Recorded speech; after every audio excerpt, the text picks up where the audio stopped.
it as a resource later.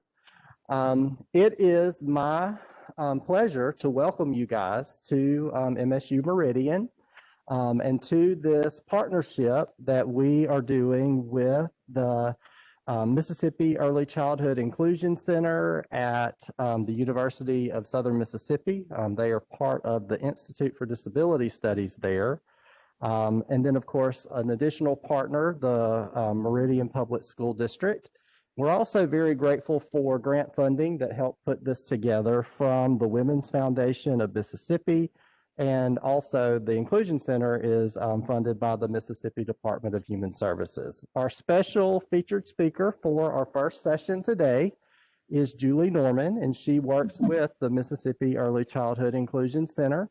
Many years of experience working in early childhood settings, more recently providing trainings and that kind of thing across the state in various early childhood settings.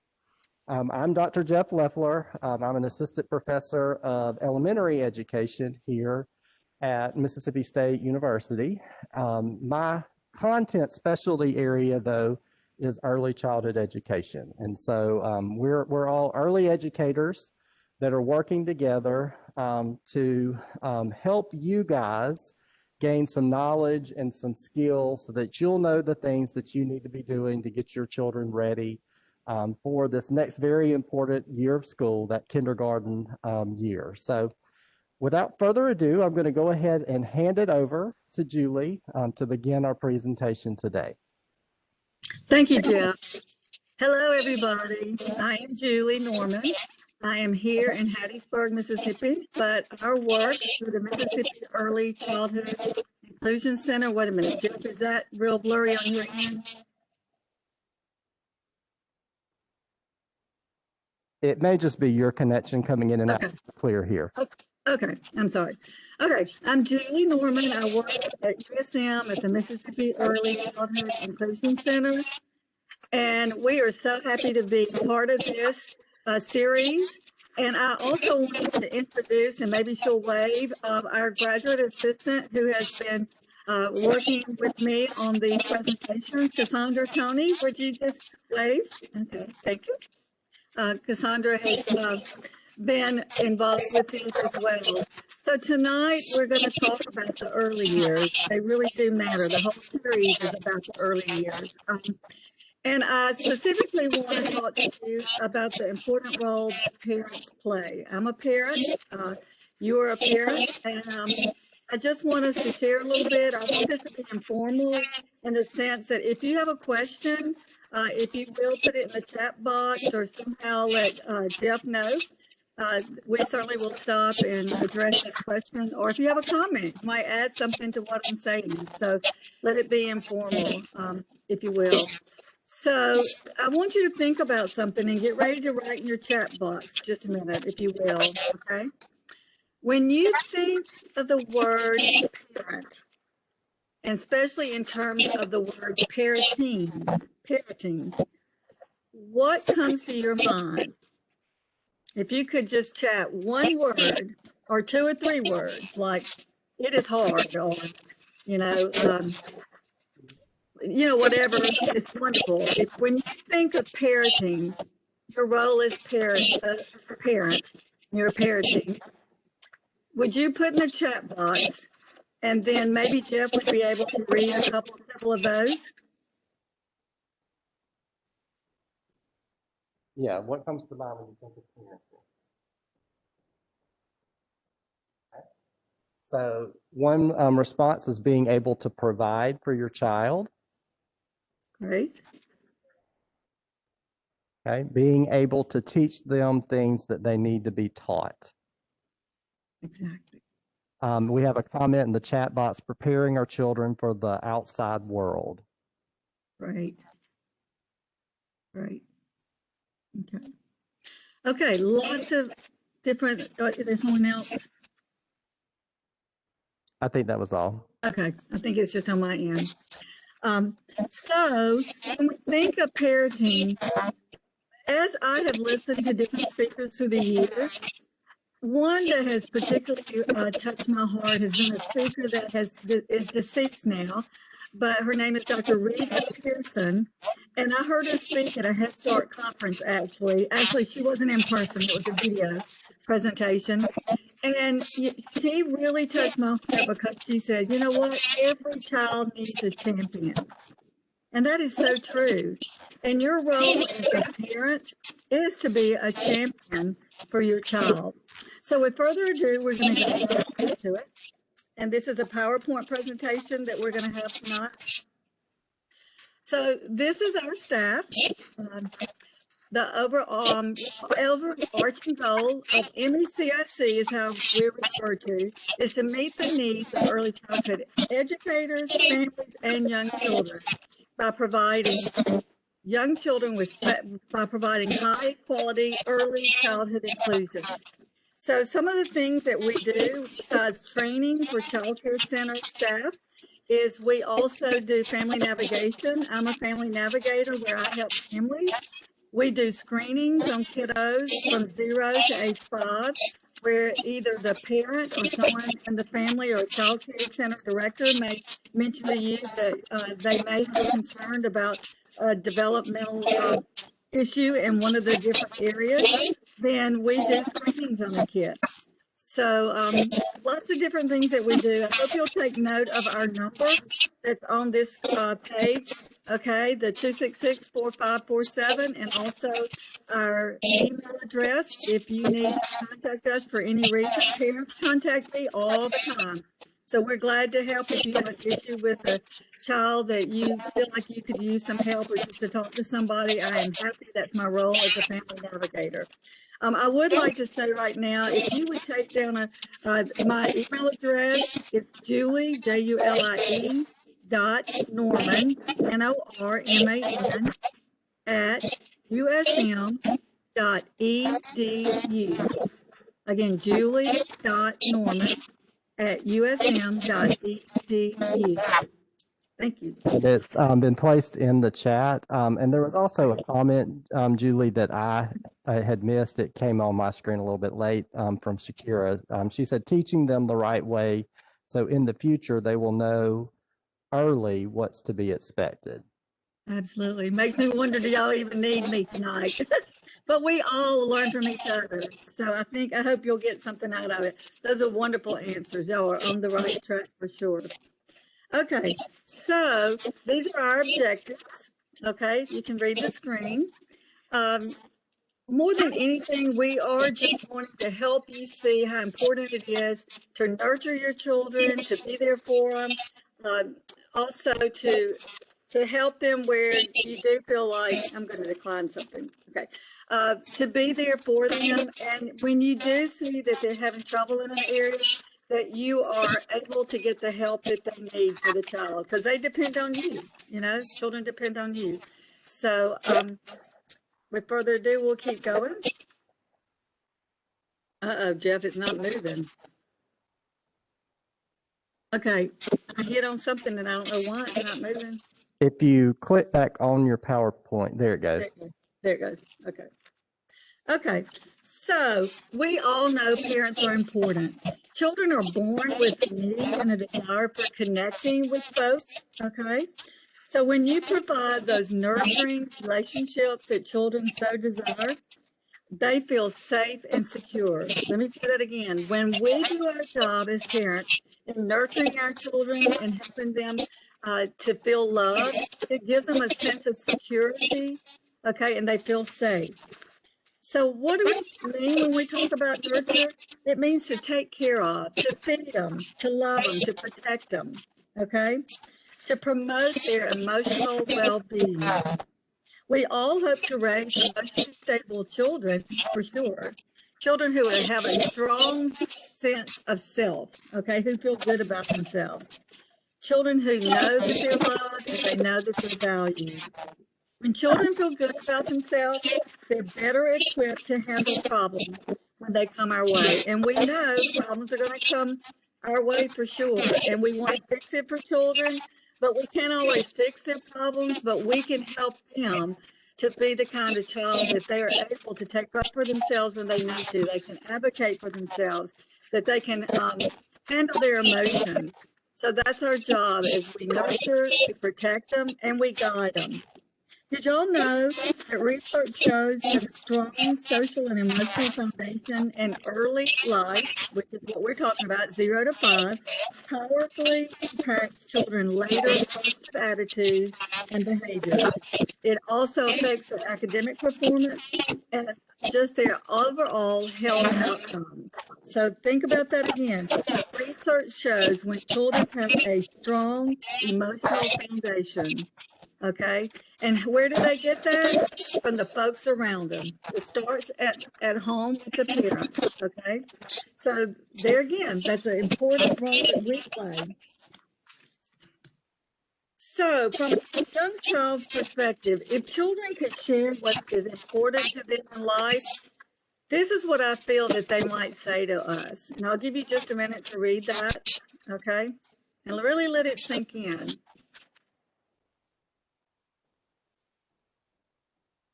And we all want our children to feel safe and confident and to feel like they're heard. We want them to feel secure. We want them to feel happy. We want them to feel calm and to feel loved. And guess what, y'all? That's largely in our hands as parents. We have the wonderful responsibility and the privilege to be at the forefront of your child's life, to give them the things that they need in life to help them flourish and become responsible adults. And if you think it's not important what they get in early childhood, you're mistaken. It all starts at birth, and what they get at early childhood in the way of nurturing, protecting, feeling safe, feeling loved, and feeling valued. That's what helps a child be able to be all they're intended to be. So think about that, okay? When we take care of their needs, when we use gentle words with them, when we are give them the power of touch, just to go up and rub their shoulder or do their hair like this, or babies to hug them, or 4-year-olds to hug, or 12-year-olds to hug, or 15 or 18 or 20-year-olds. They want to know that they're valued and that they're loved. Okay. One thing that's kind of important to me is this third issue. I feel heard when you look in my eyes as I'm talking to you. I have 3 children. They're grown, but how many times was I guilty of saying, just a minute, or go ahead, tell me while I'm cooking or doing something else. And my youngest child usually would get my face and say, Mama, look at me. So if you find yourself being really busy, try to take some time when your child is talking to you just to stop and give them your attention. I wish to goodness I had done that a little bit more, for sure. So we know that you are your child's most important teacher. Okay, you're their first teacher and their most important teacher. We know that the child's brain goes through major developmental changes during these first years of life, and you play a part in the development of their brain. Okay, you can help shape their development by the experiences that you give them at home. Certainly, they're getting good experiences when they're in the child care center or daycare or school, but it really starts at home with the experiences that they have at home. First and foremost, we really need to be a good example for our children. We need to model for them how we want them to act. If they see us getting mad all the time and shouting and frustrated, then they're going to learn to be frustrated and to snap at folks. But if they find that you're patient and that you have time for them, then chances are they're going to model that behavior. They're going to be patient and they're going to give people their time and attention as well. Children watch us. They watch how we react to things. They watch how we act with people. They hear what we say. We can act like we like somebody a lot, but if they hear us putting somebody down all the time, then that gives a child mixed emotions, mixed thoughts on that, So it's very careful that we model the way that we want our children to act. So we have the privilege again and the responsibility to give them the best that we got every day, okay? We have our children for a short period of time. 18 years sounds like a lot of time, when you have a 2 and 3, or you have a 2-year-old, a 4-year-old, a 5-year-old, and an 8-year-old. But trust me, the years go so quickly. So don't miss this opportunity to be intentional about the way you parent. Okay.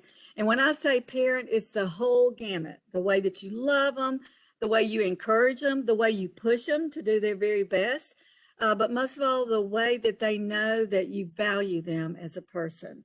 That is so, so important. Just the way you interact with them. So I just ask you from time to time, just take a little emotional check. How was I today?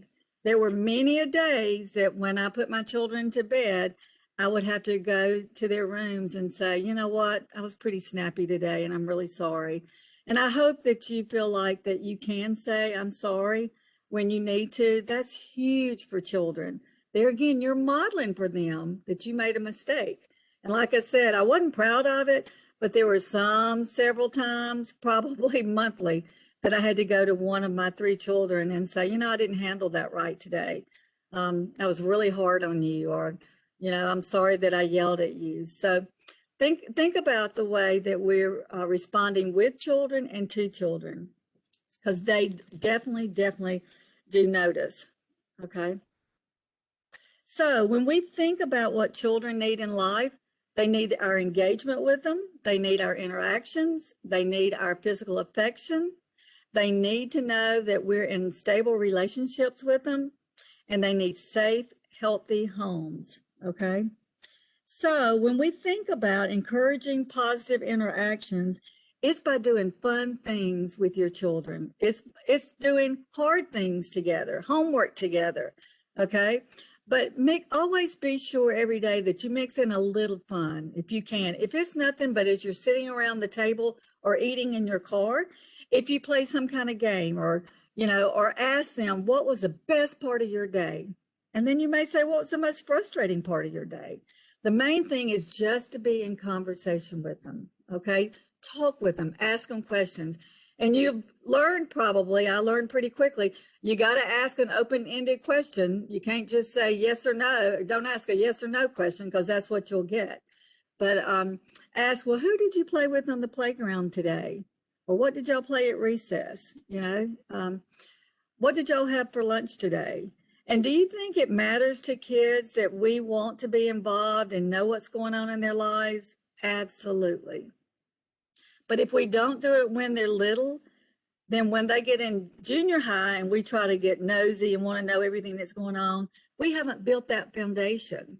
So start early. That's interacting and engaging in a warm way with your kiddos. Okay.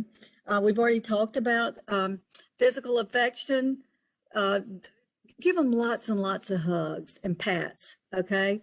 I would suggest that once your children start school, make sure that you've done your part for that child to leave every day. And I know it's early when they're leaving, but to leave on a positive note. Okay. You don't want your children to leave and it's been a horrible 45 minutes getting ready in the morning, and you've been yelling and they've been crying, and then you're out the door, bye, see you this afternoon. That's not fun for you, and it's not fun for your children.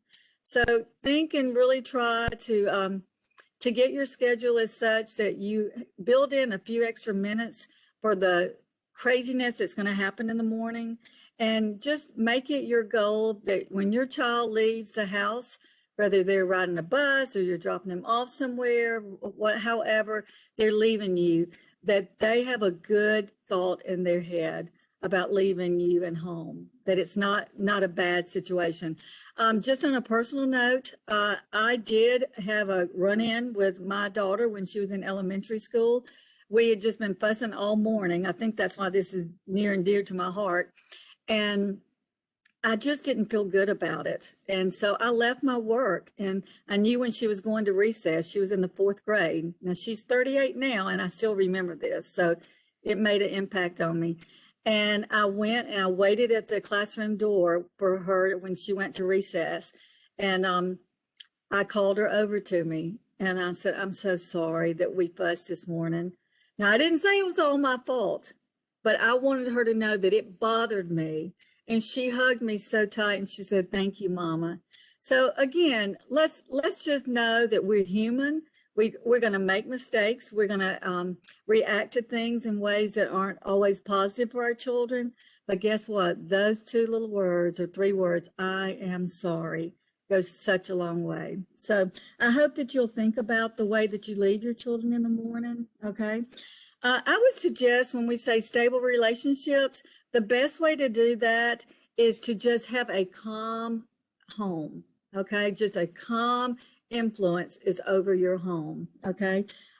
We want children to know that they can count on us as parents. Okay. That they don't have to worry who's going to pick them up, that they know who's going to pick them up that day. They know that they're going to have a meal that night. They're going to know that someone's going to be there, being their champion. That's the best way to say it for me. You know, another thing I'd love to suggest to you is try to create some family traditions, okay, with your kiddos. It may be Taco Tuesday night. It may be movie night on Sunday afternoon. It may be walking around the block after dinner. It doesn't have to be expensive things or going places. It's just spending time. It might be game night on Saturday night. Or you might say one night a week, we're going to do our very best to get through with homework and dinner and baths so that we can have a little game night. But more than anything, I hope that you're engaging with your children and reading to them every day. Try to read to your children. Don't beat yourself up if it doesn't happen every day. But if you try that tradition, at my house, it was after baths. Before we went to bed, we all sat down on the sofa together, and each night a different child would get to pick a book. And we all listened to the same book. They aren't the same ages, but we all listened to the same book. And children love it. That's a wonderful way to interact with them and engage with them. And guess what else? The very best part, you're building that foundation of a love for reading, okay? And nobody does it any better than parents. And the way that you do it is the way that you do with them. So think about that. If you don't have that tradition now, try to find a little time every day. And more than likely, it's going to have to be at nighttime because we're all trying to get out the door in the morning. But try it. Try it for 2 weeks. Okay. Try just setting aside a little time. And if your children are getting in 2nd and 3rd grade where they're reading, sure, they'll do some of that themselves, but nothing takes the place of a child sitting down beside their mom and dad or sitting in their lap and being read to, or you listening as they are trying to learn to read. So hope that's something that all of you will incorporate in your daily schedule. One thing I had on my notes is, you know, if you have a 1 or 2 year old and you say, well, they're not going to sit there for me to read. Well, first of all, if you have a 1 year old, you can't read that same book and expect the child to sit there as you would read for your 5-year-old. Young children like board books, the babies, certainly they're not going to be still. But you know what? You are introducing words to them. You are getting their literacy path started. When you read to them, sing to them. So read to little ones, read to big ones, read with big ones. Children love repetition. So you may even read the same book. If you have preschoolers, you may read the same book for 3 nights in a row. You know, Goodnight Moon was a favorite book at our house. And I don't know if you know it or not, and we're going to talk more about this next week, but you can teach so much through books. You can teach colors, shapes, positional words, you know, sizes. So we'll talk more about that next week, but I hope you will be thinking, how can I make reading a daily activity that we do as a family? So when we talk about building literacy skills, it's not just reading to your children, it's singing to them, it's talking to them, it's telling them stories. Children love to hear stories about parents when they were children. So you know what? start a story.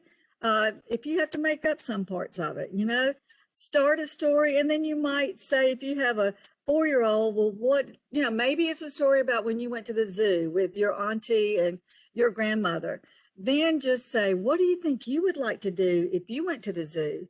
Or maybe you make up a story about something that you've done with your children, and then just keep adding to it. Just read, sing, tell stories, finger plays. And I will tell you, if you're looking for, say, I don't even know what books are appropriate for my child's age. Well, guess what? That great old Google line on your computer is wonderful to just type in favorite books for 2-year-olds, and it'll give you a list of them. Or you can go to your local library or a resource center, and don't be ashamed to say, I have a 3-year-old child, but I'm not sure what books would be appropriate for her or for him. The librarian would be glad to help you. The library is my friend. I've always used the library. So guess what? My children are grown now and they use the library with their children. So it's really, really important that we're building literacy skills with the way that we talk to them, the way that we're singing, finger plays, all that helps to build it.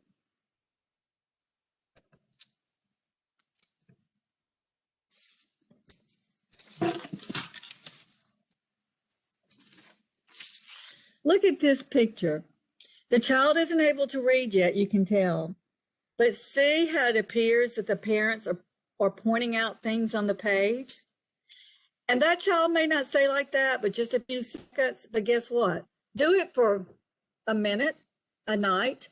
If you have a little one like this and they don't seem interested and they want to shut the book, that's okay. You just want them to start feeling the feel of books, seeing how the pages of a book are torn, or not torn, I'm sorry, are turned.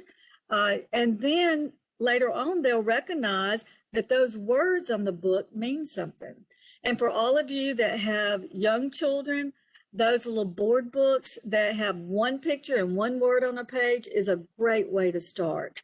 Even with infants, because they're going to have pictures that will be familiar to them as time goes on, like of a dog or a book or a baby or a bottle, something like that. So it's important. And children will love that you enjoy spending that time with them. That's what it's all about. Not to mention, it's a wonderful way to build their literacy and communication skills. The more words the children hear, the better their literacy and communication skills are going to be. So talk to your child. Talk about what you're doing at home. If you're unloading the dishwasher and you have a toddler around, you might say, Mommy's unloading the dishwasher. Or if you're going to the washateria, you can say, look, we're pulling up at a washateria. We're fixing to have our clothes washed. Then as you're folding clothes, point out, these are socks. These are Daddy's socks. These are Mommy's t-shirts. Just give your kids language, okay? Talk to them. You can't talk enough. And you're probably going to turn your children into people that talk. That's okay too. That's what we want them to do. Let's talk just a minute about developmental milestones. I don't know if you've heard this word or not, but developmental milestones are skills that most children develop by certain times, okay? They're what most children can do by a certain age. And what do milestones do for us? They paint a picture of your child's development, okay? So we know that what a 1-year-old can do, a 4-year-old, that they don't have the same skills at the same time, okay? We know that some milestones is very important that children reach them by a certain age, but then let's take a milestone like walking.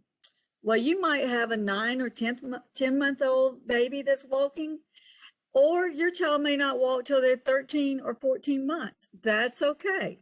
That's okay. But some other milestones are more important that they're done within a smaller amount of time. Think about milestones like with babies as smiling, waving, crawling.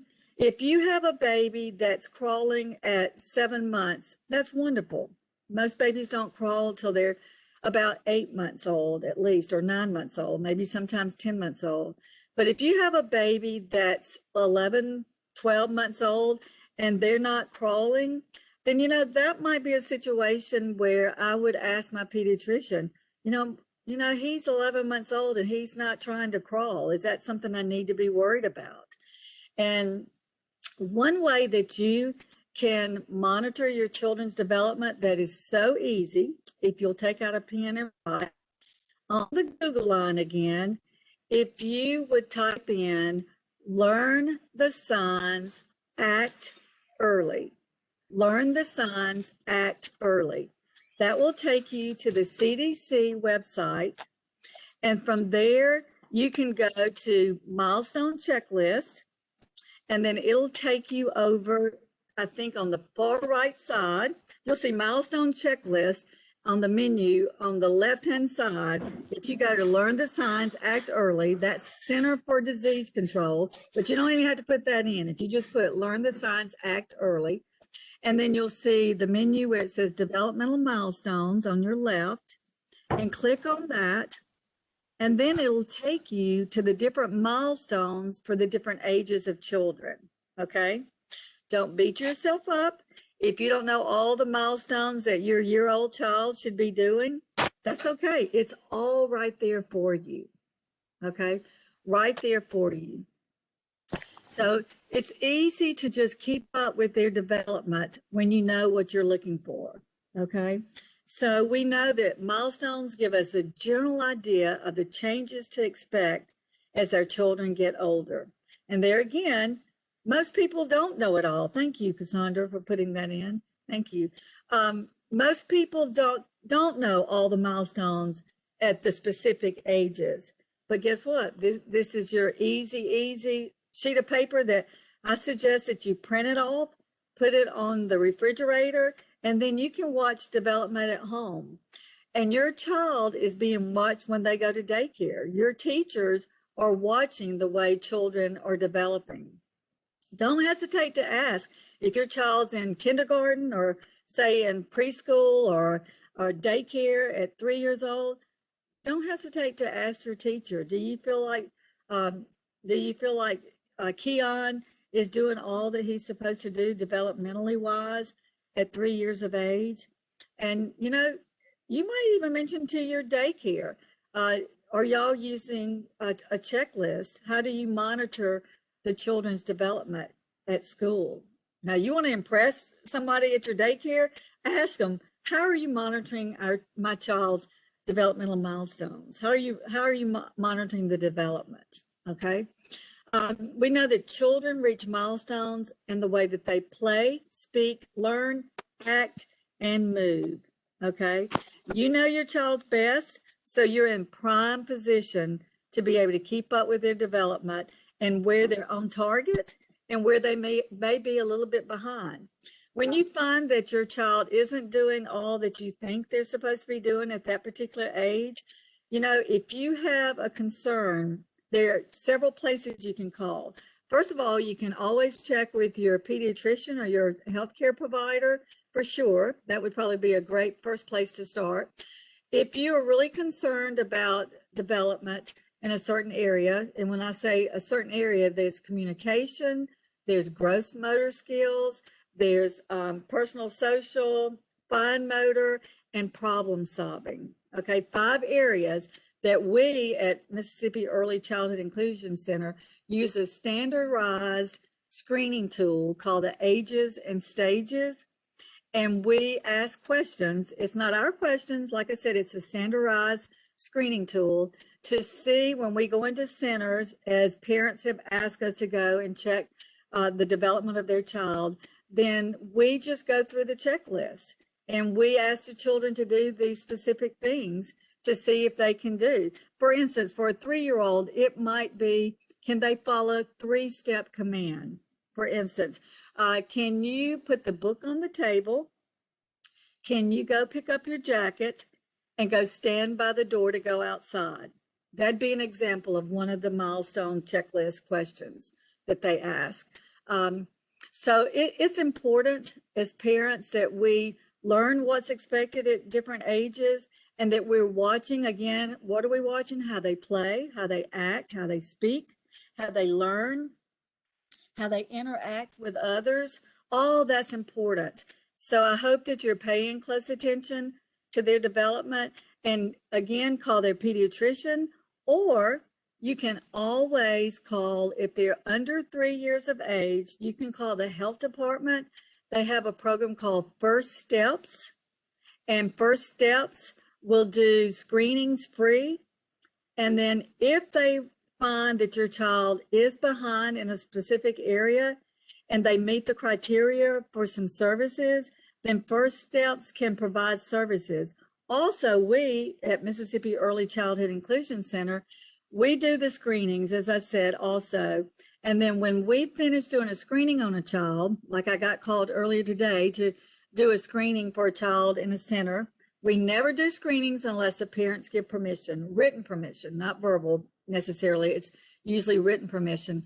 Then once, if your child, say, was in a center or at Head Start, and we needed to do a checklist, a screener on your child, then we would do the screener, and then I would complete a screening report based on not Julie's opinion, but it would be how they answered the questions or what the teacher said the child was able to do.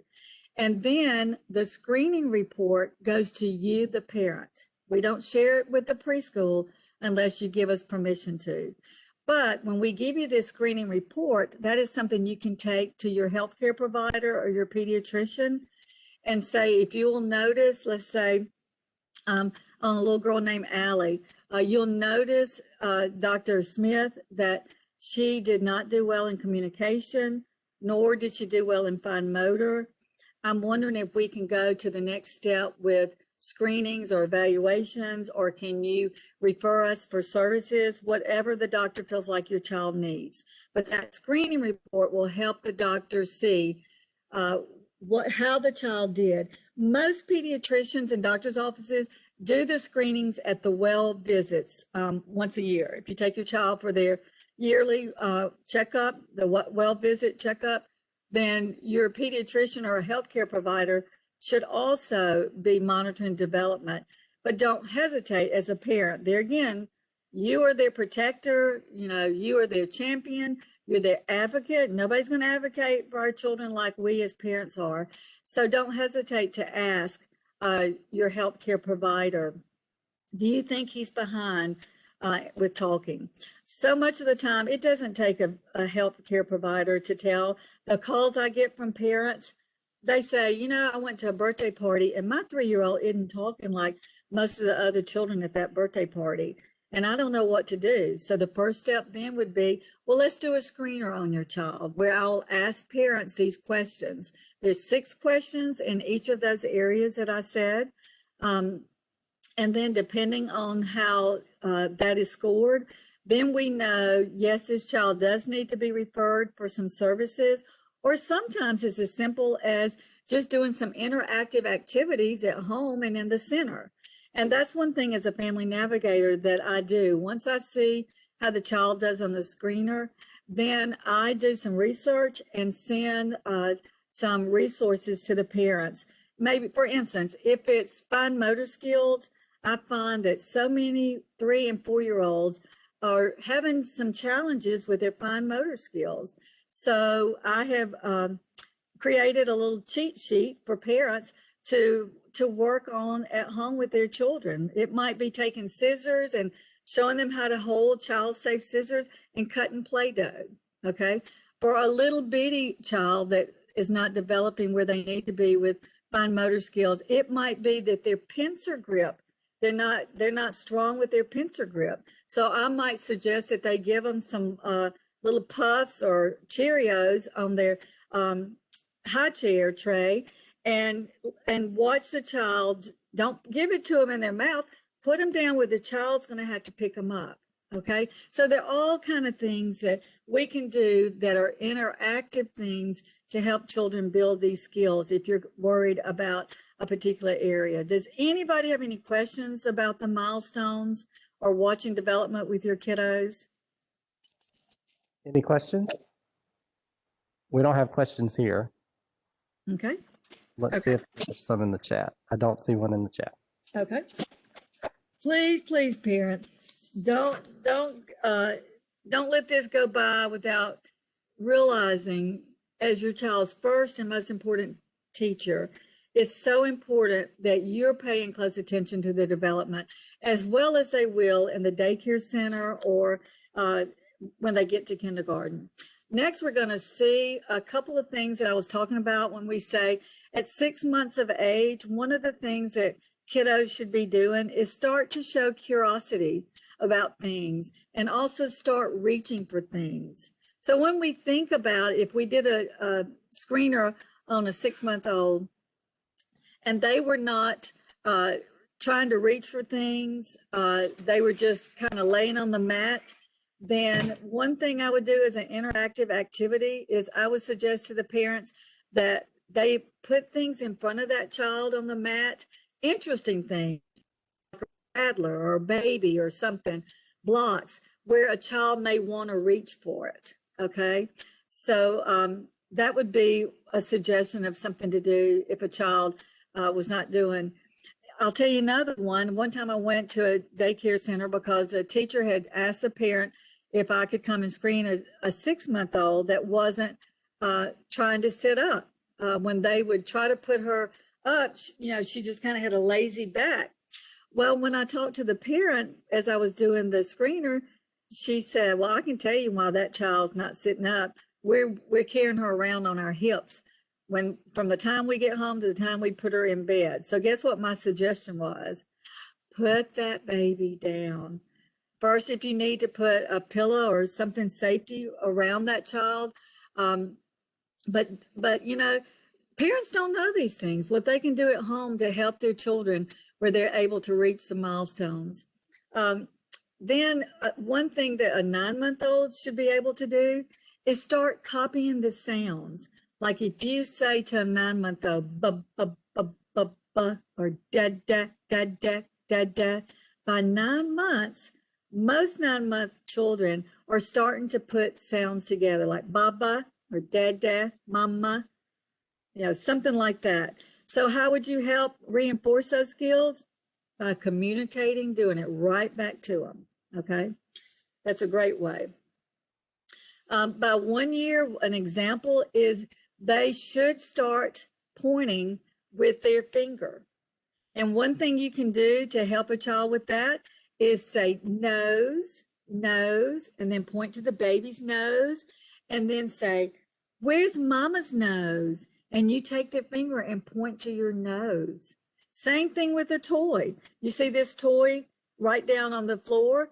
I bet you that mama or child care teacher has shown that child, taken their finger and pointed. Children do real well when it's cause and effect, when they touch something and it makes a noise or it jumps or something like that, So all these examples are down at the bottom where you see cdc.gov/milestones. One side of the sheet of paper that you can print off tells the different milestones in those areas, like I said, of communication, gross motor, fine motor, problem solving, and social emotional. But then you can turn on the back of that sheet and it says some things that you can do at home to reinforce those skills.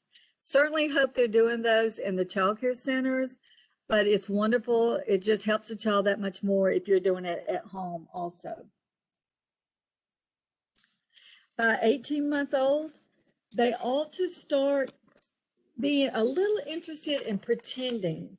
It might be they're pretending to shave as they've watched daddy shave, or they're pretending to sweep as they've seen mama sweeping, okay, or daddy sweeping. Or they show interest in stuffed animals or babies.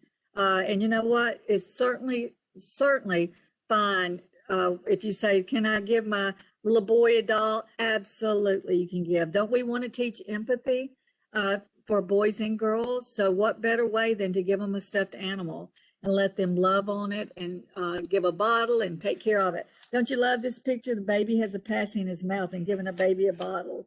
But that's the way children learn, They are learning. They have watched mom and dad take care of them, and now they're taken care of. 2 years old, they start to copy others, especially adults and children. Okay. Should 2-year-olds just automatically be able to share? No, no, they should not.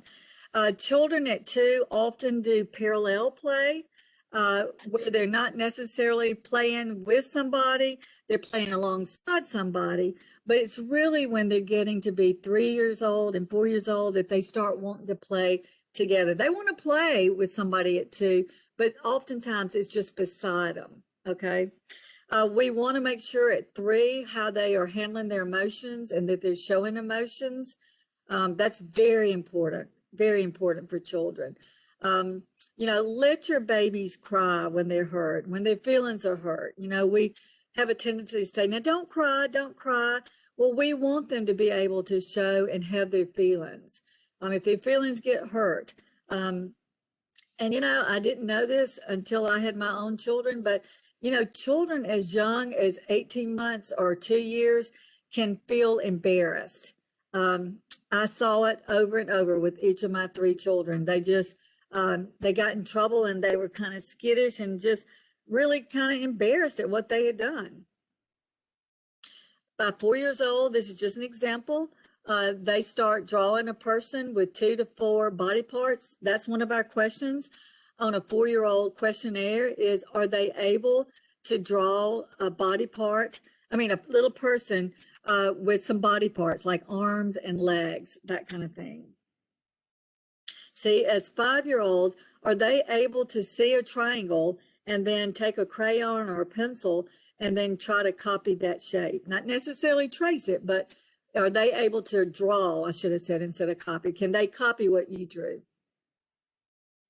So it's important to track development at home, and that's my take home for you. I hope all of you will go to this website and really understand what children should be doing at different ages and how you can help them.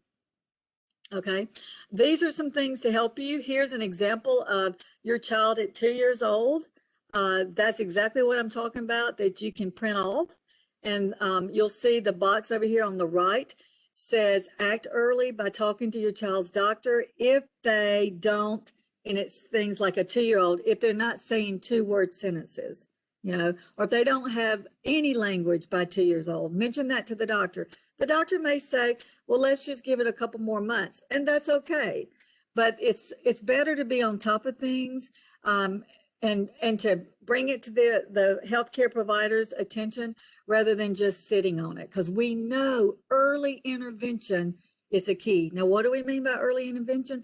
Giving them these interactive activities that you can do with them, and they're doing at the daycare center or in kindergarten, but also the interactive activities might come from a therapist. So it may be that your pediatrician or healthcare provider feels like, well, this child really would benefit from speech therapy or occupational therapy or behavior therapy. Sometimes it's a behavior issue. I do have some really good handouts on challenging behaviors, so I hope you did get my email. If you have some issues with your child with the way that they're listening to you, and you have some challenges with the way they don't listen to you and don't mind, then I hope that that you'll contact me. I'll be glad to send you some things. One thing that's so important for children is that you create as much as possible a schedule for your children. We all do better when we're on a routine. You probably do better on a routine, and that's something as parents that you have to set it. We get up about the same time, then we go have breakfast about the same time, then brush our teeth, put our clothes on, go out the door. Then when they come home, a snack, and maybe it's outside play, then come in, have bath, reading time, or supper time's got to come sometime in there. If you try to create a routine for your child, you'll find that makes them feel secure and they'll do better. If you think about it, that's why children do so well in daycare settings, because they have a specific schedule that they go by for the most part within 10 or 15 minutes, either way. But if you can create a routine for your child, it really makes them secure because they know what's going to happen next. Okay. And we all do better when we know what's expected of us and then what's going to happen next. So think about that, and I'll be glad to help anybody with routines if I can help. Here are just a couple of resources from that website that I was talking about. So again, talk to your pediatrician or your healthcare provider if you're having concerns. Certainly if there's 0 to 3, you can call your school district. I'm sorry, it's the health department. 0 to 3, you called health department and ask for first steps, okay? And then they will do their own screener on your child. And then you can go from there. They will tell you, well, these are the services your child needs, and they will provide what they can. Also, you can always call us at Mississippi Early Childhood Inclusion Center, and we can do a screener, and then you will get that screening report to your pediatrician so that you can get started with any services. And you know what? Services may only last 6 months or maybe a little longer. It just depends on the way your child's progressing. But plenty of services are out there, and the earlier your child gets the services that they need, especially if it's speech therapy, you know, when children can't communicate and can't talk, it brings on so many behavior problems oftentimes because they're frustrated. So don't sit on it. If you're the only one that can understand your child, and grandma says, I can't understand, and your aunt comes over and she says, I can't understand him, take a real long, hard look and say, you know, wonder if it's me that I can understand him because I'm around him all the time. But maybe I ought to mention this to my pediatrician or healthcare provider.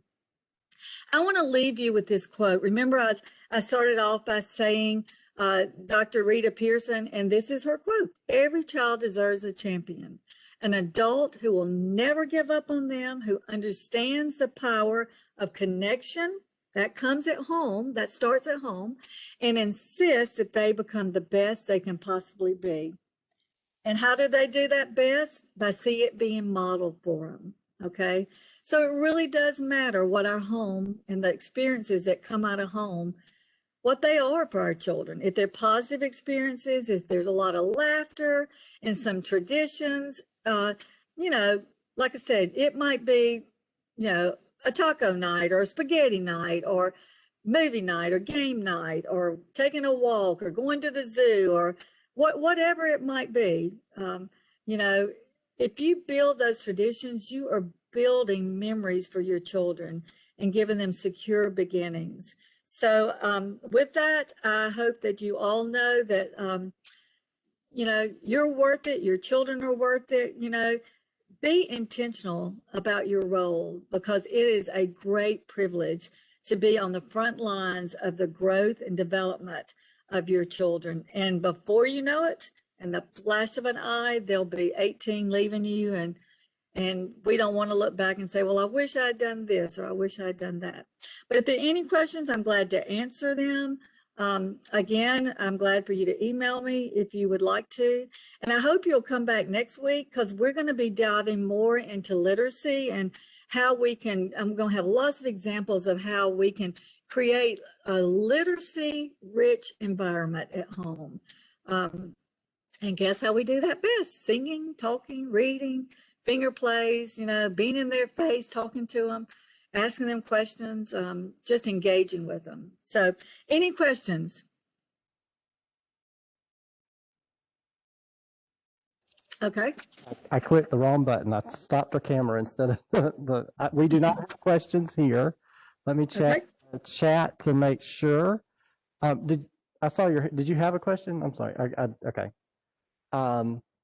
None in the chat. I'm sure if anybody has a question, they'll reach out by email. Absolutely. Thank you so much, Julie, for that great presentation. Oh, you're welcome. I feel like we got a lot of good resources, a lot of good ideas to kind of set the tone for this series that we're doing.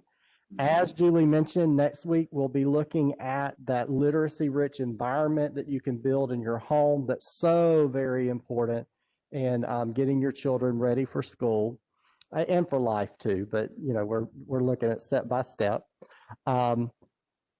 Then the next week, we're going to take a dive into early literacy behaviors. I'll provide that presentation. And that presentation, I will take you through the process, and I'm going to convince you that the way that we learn everything in life is through a process of fake it until you make it. And so we're going to look at some fake it until you make it strategies that we can do around literacy to get our children engaging in the behaviors of being a literate person that will ultimately lead them into becoming that literate person that we're setting the goal to do. Then we're going to take a dive into some brain smart play. We're going to be looking at play, not just the kind of play that children just naturally do on their own, but some facilitative play, some things that we can do with our children that are going to specifically get them into that process of developing cognitively through those interactions.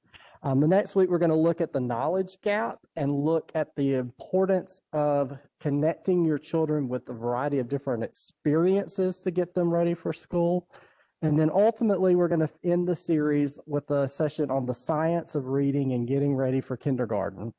I actually had the opportunity to sit in on a webinar this morning with the lady that wrote the book on this. And so I'll be sharing some of those key things about really digging into that process of learning to read as we get into that kindergarten year. So I hope you guys will join us again. I hope you'll log in. I hope you'll let your friends know if you think this will be beneficial to them.